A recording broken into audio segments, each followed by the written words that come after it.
Elon Musk is getting beat up in, you guessed it, the New York Times again. Let's try to understand what they could possibly be complaining about this time.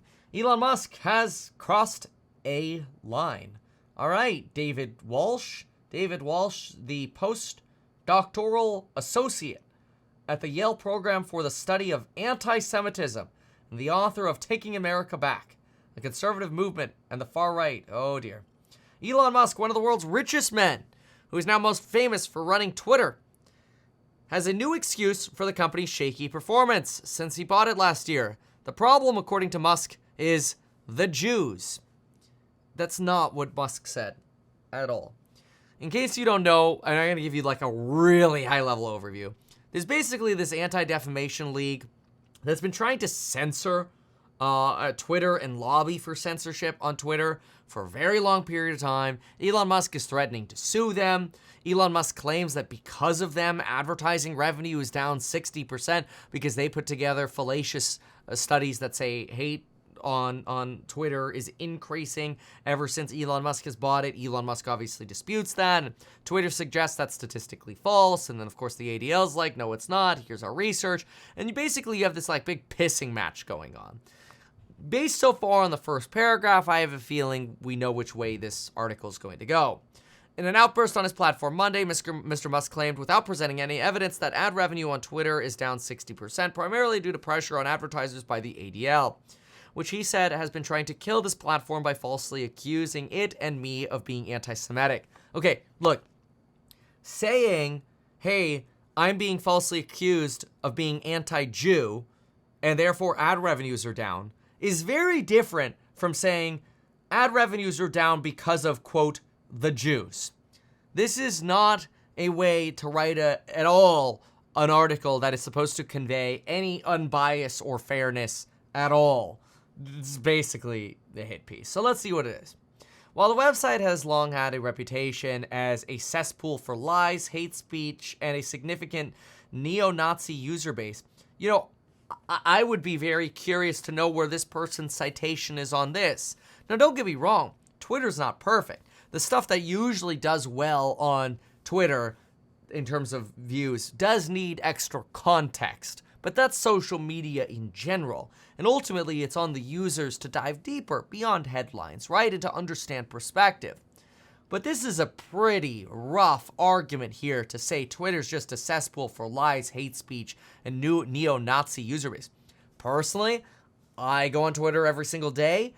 I don't, and this is anecdotal obviously, but I don't see hate speech. I mean, unless you go in the comments and people are like, Kevin, you have a very punchable face, but quite frankly, that might be true. So I don't know if that's necessarily hate speech.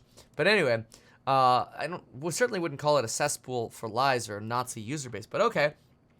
Under Jack Dorsey, Twitter had begun taking steps to ban the most provocative and openly racist and anti-Semitic users. 2018 report by the ADL noted that 4.2 million anti-Semitic tweets had been shared or reshared on the platform in the previous year, before Twitter's ban on extremist accounts took effect. Musk largely reversed these policies under the aegis of free speech. Thanks to that reinstatement of extremist accounts and a new algorithm which prioritizes posts for verified users who have forked over $8 a month, Twitter now functions as a bullhorn for the most toxic elements of the white nationalist right. Now, I think this is a little rough as well, because you have to keep in mind that Elon's belief is that, hey, free speech, like, it is not the goal or the duty of a platform to determine what speech should be allowed and not allowed. That's on you, ultimately the user. If you don't want to see speech that you don't agree with, there is a block function. And if you interact with that sort of speech less, you see it less. But ultimately, it's the job of a platform to just follow the law. And if the law says, hey, you can't yell fire in a crowded theater, then we'll enforce that law. But beyond that, it's not incumbent upon a platform to determine what speech should be said and not said. Remember, the Supreme Court has famously said, your right to throw a punch ends where my face begins. In other words, you want to go throw a punch in the air all day long, you could do that. The point where it becomes a crime is when you're actually threatening somebody. So I think these are very different, important distinctions. And sort of reiterate why Elon Musk is suing the California Attorney General now on the premise of fighting and preventing California from requiring Twitter from imposing definitions on what hate speech is. Now, I think Elon's lawsuit could have been structured better. I think there's a fundamental weakness in Elon's lawsuit, specifically because there's a very clear line that suggests simply tell us what your policies are on content moderation, if any, which you could then simply just say we don't have one, or it's limited to the extent of the law, which means I think their lawsuit is somewhat weak. But stepping back for a moment, the point is Twitter is actively fighting to get more clarity in courts on free speech. And that's something to be applauded. Okay, great. Mr. Musk also blamed a collapse in the company's value on estimates placed on the company's worth at roughly 1/3 of the $44 billion Musk paid for it. We all know he overpaid for it. That's old news. And now he's considering legal action against the ADL. Mr. Musk insists that his claims are not anti-Semitic and that he harbors no animus towards Jews. Why does this author say that? The Jews. You know, I grew up, my stepmother was Jewish. Almost all my dad's girlfriends were Jewish. Some of the best employees that I've had in the past during my campaign. I think, you know what's crazy is during my campaign, we had so many, I think the majority of our campaign workers were Jewish. I want to say we had somewhere around, 13? And out of that, I think like 60% were Jewish. I think Jewish people, obviously the stereotype is they're good with money, but they're very smart people. I have nothing bad to say. But so I try to look at this, and I'm not Jewish, but I try to look at it, Barbara Corcoran, Kevin O'Leary, I think even Damon Johnson, I think they're all Jewish. I grew up in South Florida. There's a massive concentration of Jewish people in New York and Florida, especially South Florida. Oh my gosh, you can't go to a restaurant without knocking into a Jewish person.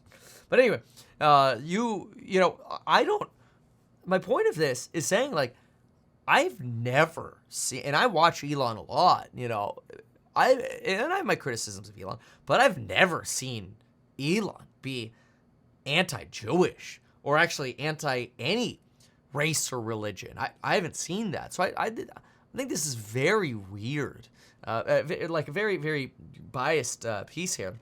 But again, I'm still going to read it because I like to see what their argument is. And so far, their argument's very weak.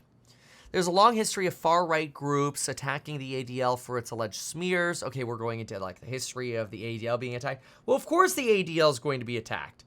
Because if the ADL, remember, any kind of organization is trying to drum up attacks to gain donations. And in doing so, they're going to get counterattacked. But so far, this anti-Semitic stuff, I just don't see this. Okay, let's see here. In 2012, Greenblatt, president of the ADL, praised Elon Musk. In comments, Greenblatt called Mr. Musk an amazing entrepreneur. Yeah, he's the Henry Ford of our time. Creative genius between Ford Motor Company. In the same way, Musk fanboys on Twitter gush about how the company SpaceX will lead humanity to a cosmic future. Well, at least they're trying. Mr. Ford was seen as an apostle for modernity.